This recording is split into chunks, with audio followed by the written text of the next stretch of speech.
আসসালামু আলাইকুম। HSC 24 batch, তোমরা যারা ঢাকা বিশ্ববিদ্যালয়ে বিউনিট ভর্তি পরীক্ষা দিয়েছো এবং সেই পরীক্ষার পরে তোমরা এখন মানবিক থেকে ঢাকা বিশ্ববিদ্যালয়ের বি বাদ দিয়ে যারা এ এবং সি ইউনিটে ভর্তি পরীক্ষা দিবে, তোমাদের অনেকেরই একটি আতঙ্কের নাম হচ্ছে এই যে আইসিটি, ইকোনমিক্স বা জিওগ্রাফি, এগুলো যে অ্যান্সার করতে হয় বাংলা বা ইংলিশ ব্যতীত, সেইগুলো নিয়ে তোমরা বারবার আমাদেরকে প্রশ্ন করো যে আসলে এই ব্যাপারগুলোর জন্য আমাদের একটু সাজেশন দরকার, আমরা আসলে কিভাবে পড়তে পারি এই ব্যাপারগুলো।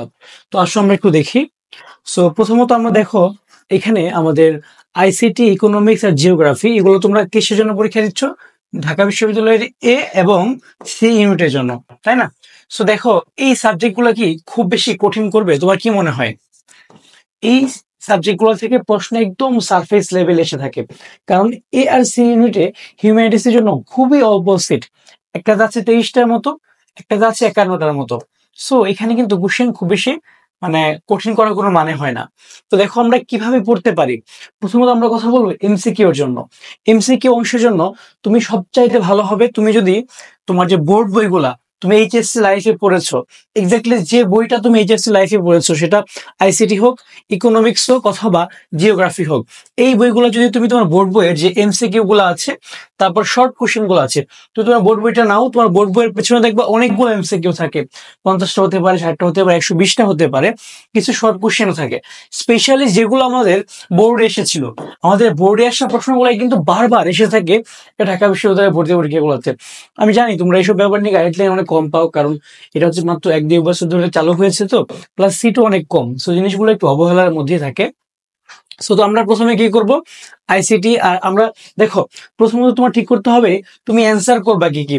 তুমি যদি এমন হয় যে শুধু ইকোনমিক্স আর আইসিটি তো সবার অ্যান্সার করতে হবে, বাংলা ইংরেজি আইসিটি সবার অ্যান্সার করতে হয়, যদি এমন হয় তুমি হচ্ছে ইকোনমিক্স অথবা ধরো যে জিওগ্রাফি অ্যান্সার করবা, ইকোনমিক্সটা বেশি ফিজিবল হয় তোমাদের যাদের ইকোনমিক্স ছিল, কারণ তোমরা চাইলে এই ইকোনমিক্সটা এই ইউনিটে অ্যান্সার করতে পারো, সেই ইউনিটে অ্যান্সার করতে পারো। আর ইকোনমিক্স অ্যান্সার করলে মোটামুটি সাবজেক্ট সবই পাওয়া যায়, ঠিক আছে। আহ, আমাদের এই ইউনিটে কিছু সাবজেক্ট আছে সেগুলো বাদে, যেমন ম্যাথ, স্ট্যাটিস্টিক্স, সেগুলো বাদে। সো ইকোনমিক্স তুমি অ্যান্সার করবা, তুমি ইকোনমিক্স বইটা নিবা, 2 পেপার বই নিবা, জাস্ট সবগুলো বোর্ডের এমসিকিউ, সবগুলো শর্ট কোশ্চেন তুমি পড়ে ফেলবা, ঠিক আছে। তারপর তোমার অনেকে গাইড আছে না, লেকচার গাইড থাকতে পারে, অন্যান্য গাইড থাকতে পারে, সেই গাইডগুলো যদি তোমার থাকে যে লাইফের বা কালেক্ট করে নাও, তুমি হচ্ছে সব এমসিকিউ সলভ করে যায় এখন, ঠিক আছে। আর যদি দু একটা কনসেপ্ট ক্লিয়ার না থাকে তোমার কোনো একটা চ্যাপ্টার, সেগুলো একটু ভালো মতো পড়ো। একটা কথা আছে না যে nothing goes unpaid, to every action that is an equal and opposite reaction. তুমি এইচএসসি লাইফে যদি ভালো মতো পড়ে থাকো, সেটা এখন কাজে লাগবে। ওই টাইম যদি ফাঁকি দাও, সেটাও তুমি এখন সেটার প্রতিদান পাবা, ঠিক আছে। এটা প্রথমে পড়বা, তারপর দেখবা চ্যাপ্টার গুলোতে কিছু ডেসক্রিপটিভ কোশ্চেন থাকে, আলোচনা করো, এটা গুরুত্ব তাৎপর্য বুঝিয়ে লেখো। এই টাইপ কোশ্চেন গুলো কিন্তু আমাদের আইসিটি, ইকোনমিক্স বা জিওগ্রাফি থেকে আসতে পারে। সেটাও তুমি কি করবা, বোর্ডের কোশ্চেন গুলা পড়ে ফেলবা, ঠিক আছে। মানে বোর্ড বইটা পড়বা আর বোর্ডের কোশ্চেন গুলো তুমি দেখবা। আর এটা হচ্ছে আমাদের মেইন, আমি আবার একদম ভালো মতো বলবো যে বোর্ড কোশ্চেন সলভ করা। কি সলভ করবো, বোর্ডে যত এমসিকিউ এসেছে আগে, এই বইগুলো থেকে যত এমসিকিউ, যত ক্রিয়েটিভ কোশ্চেনের ক্ষেত্রে তুমি কি করবা, শুধু এ নাম্বার আর বি নাম্বার পড়বা। কেননা এ নাম্বার তুমি পাবা কিসের জন্য, এ নাম্বার তুমি হচ্ছে পাবা এমসিকিউ কমন পাবা। আবার এ নাম্বার কিন্তু আমাদের সি ইউনিটেও কিন্তু একটা 1 মার্কসের কোশ্চেন আসে, হ্যাঁ, এক কথায় উত্তর, সেখানেও তুমি কমন পাবা। আর বিটা যে পাবা সেটা হচ্ছে এই ইউনিটে কিছু কোশ্চেন আছে রিটেনে, সেই রিটেনের কোশ্চেন গুলো কিভাবে আসে, এই বি নাম্বার টাইপ গুলো দিয়ে দেয়, 2 থেকে 5 মার্কসের কোশ্চেন দেয়। তো তুমি এইগুলো পড়ে ফেলবা, ওকে। তারপর দেখো, মানে যেটা হচ্ছে সবচেয়ে ফাইনাল, সবচেয়ে বড় সাজেশন, সেটা হচ্ছে don't go for cheap sheets or PDFs, okay. এই ব্যাপারটা কি, দেখবা অনেক ভাইয়া আছে, মানে তোমাকে প্রো বানায় দিবে, এটা করবো এটা করবে, তারা হচ্ছে পিডিএফ দিবে। হ্যাঁ, আমাদের পিডিএফ গুলো দেখো, আমাদের পিডিএফ এ সব পাবা, এইসব পিডিএফ পড়ার দরকার নাই। তুমি এই পিডিএফ গুলো বই থেকে বানানো হচ্ছে, এগুলো তো বোর্ড বই থেকে বানানো হচ্ছে।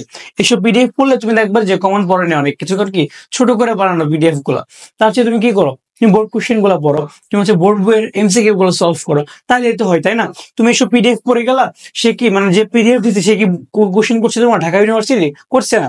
সো এই পিডিএফ গুলা আপাতত দেখার দরকার নাই, কারণ তুমি বোর্ড বইগুলা পড়ো।